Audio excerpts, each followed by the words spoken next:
தொடர்ந்து திருப்பதியில் லட்டு எவ்வாறு தயாரிக்கப்பட்டு பக்தர்களுக்கு விநியோகிக்கப்படுகிறது என்பது தொடர்பாக நமது செய்தியாளர் ரகுவரனிடம் கேட்கலாம். ரகுவரன், தற்போது இந்த லட்டு சர்ச்சை எழுந்திருக்கக்கூடிய சூழலில் திருப்பதியில் லட்டு பொதுவாக எப்படி தயாரிக்கப்பட்டு பக்தர்களுக்கு விநியோகிக்கப்படும், அந்த ப்ராசஸில் தற்போது ஏதேனும் மாற்றம் செய்யப்பட்டிருக்கிறதா?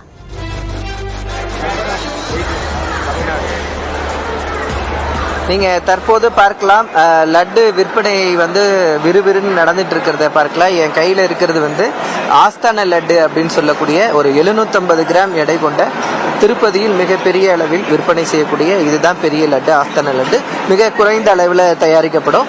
இந்த லட்டு பார்த்தீங்கன்னா 175 கிராம் கொண்ட லட்டு. இந்த லட்டு அனைவருக்கும் விற்பனை செய்யக்கூடிய ஒரு லட்டு. இப்போ ஏற்கனவே இந்த லட்டு பிரசாதத்தில் பிரச்சனைகள், விலங்கினுடைய கொழுப்புகள்லாம் சேர்க்கப்பட்டதாக சொல்லப்பட்ட நிலையில் இப்போ லட்டு விற்பனை அமோகமாக நடந்து கொண்டிருப்பதை பார்க்க முடிகிறது.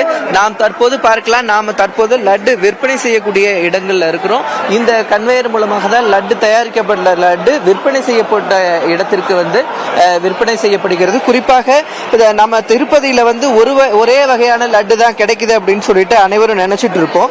ஆனா 3 வகையான லட்டுகள் இங்க கொடுக்கப்படுகிறது. குறிப்பா பாத்தீங்கன்னா ஆஸ்தான லட்டு, அப்புறம் திருக்கல்யாண லட்டு மற்றும் புரோகித லட்டு அப்படின்னு சொல்லிட்டு 3 வகையான லட்டுகள் திருப்பதியில தயாரிக்கப்படுகிறது. ஒரு நாளைக்கு 3 லட்சம் வரையிலான லட்டுகள் தயாரிக்கப்படுகிறது. இன்றைய காலகட்டத்தில் இப்ப நேரத்தில் பாத்தீங்கன்னா இந்த புரட்டாசி சனிக்கிழமை அப்படின்றதுனால இன்றைய நாள்ல மட்டும் 5 லட்சம் லட்டுகள் தயாரிக்கப்படுகிறது. இந்த லட்டுகளுக்காக பாத்தீங்கன்னா 10 டன் கடலை மாவு, அப்புறம் 10 டன் சர்க்கரை மற்றும் 8 கிலோ நெய், 750 கிலோ முந்திரி போன்றவை எல்லாம் கொண்டு வரப்பட்டு மிக பிரம்மாண்டமான முறையில் இந்த லட்டு ஆனது தயாரிக்கப்பட்டு கொண்டிருக்கிறது. நாம இங்க பார்க்கலாம், இந்த லட்டு ட்ரேல எடுத்துட்டு போற காட்சிகளை நீங்க தற்போது பார்க்கலாம். இந்த ட்ரேல ஒரு ட்ரேல ஒரு 50 லட்டுகள் மேல இருப்பதற்கு தயார் செய்யப்படுகிறது. இப்படி எடுத்துட்டு போற லட்டுகள் நீங்க பார்க்கலாம். இந்த லட்டுகள் தயாரிப்பதற்கு கடலை மாவுகள் இறங்கக்கூடிய அந்த பிரத்யேக காட்சிகளை பார்க்கலாம்.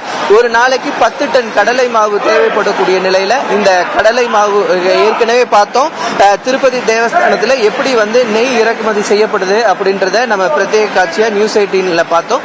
இப்ப கடலை மாவு எப்படி கொண்டு வரப்படுகிறது அந்த காட்சிகள் கூட நம்ம பார்க்கலாம். ஒரு 300 ஆண்டுகளாக பூந்தியாகவும் லட்டாகவும் இந்த திருப்பதி கோவிலில் இந்த லட்டு பிரசாதமானது வழங்கப்பட்டு கொண்டிருக்கக்கூடிய நிலையில் ஒரு நாளைக்கு 5 லட்சம் லட்டுகள் தயாரிக்கக்கூடிய இந்த திருப்பதி தேவஸ்தானத்துக்கு சொந்தமான பகுதியில் எப்படி இந்த லட்டு தயாரிக்கப்படுகிறது என்பதை நம்ம விரிவாக பார்த்து கொண்டிருக்கிறோம். விவரங்களை வழங்கியமைக்கு நன்றி ரகுவரன்.